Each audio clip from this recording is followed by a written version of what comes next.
Welcome to the only daily podcast focusing on compliance news of the day. Each morning, start your day with a cup of coffee and Tom Fox, the voice of compliance, to hear about 4 of the top compliance, corruption, or leadership stories you will need to start your day.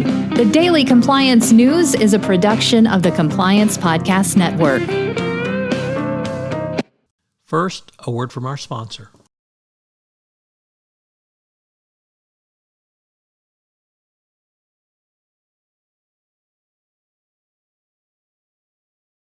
The Daily Compliance News for April 20, 2023, the Staying Quiet edition. We begin with that story from the Wall Street Journal, Risk and Compliance Journal, David Smagala reporting that the U.S. Commerce Department is cracking down on companies that discover potential export control violations but choose not to disclose them. Previously, there had been no penalty or uplift in a fine and penalty for a company which did not disclose a violation but remediated it.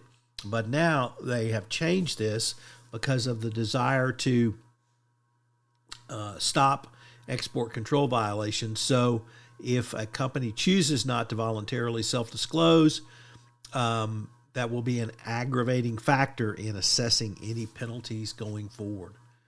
Next up, the first of 2 stories from Reuters, that the Venezuelan corruption probe ensnares another former PDVSA official, as a former vice president of PDVSA was arrested as part of a widening anti-corruption probe into wrongdoing at the state company.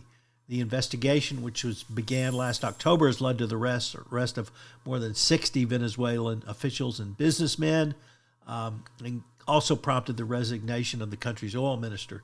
Really no surprise, given PDVSA was without a doubt the most corrupt of all state energy companies, and you have to admit that's saying a lot. Next up is our second story from the Wall Street Journal, also from the Risk and Compliance Journal, however, by Richard Vandeford, and it involves the Uyghur Forced Labor Prevention Act. Congress is getting very irritated that companies are not complying with this law and are exploiting loopholes in this law. Several lawmakers drew attention to potential gaps that are allowing goods from this prescribed region to enter the U.S., largely through transshipping through third-party countries. And clearly, Congress is very concerned with this law, and it really shows that people or companies who are evading it will face serious penalties going forward. So better get your Uyghur Forced Labor Law Prevention Compliance Program in place.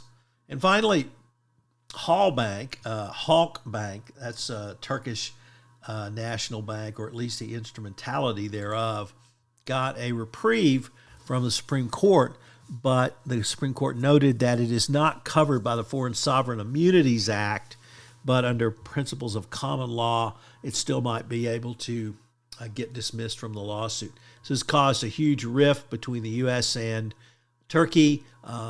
Turkey seems to think that because Hall Bank is instrumentality, they can engage in illegal conduct in the U.S. The U.S. has a different view on this. The Daily Compliance News is a production of the Compliance Podcast Network and a proud member of C-Suite Radio. Thanks so much for listening. I hope you'll join me again tomorrow.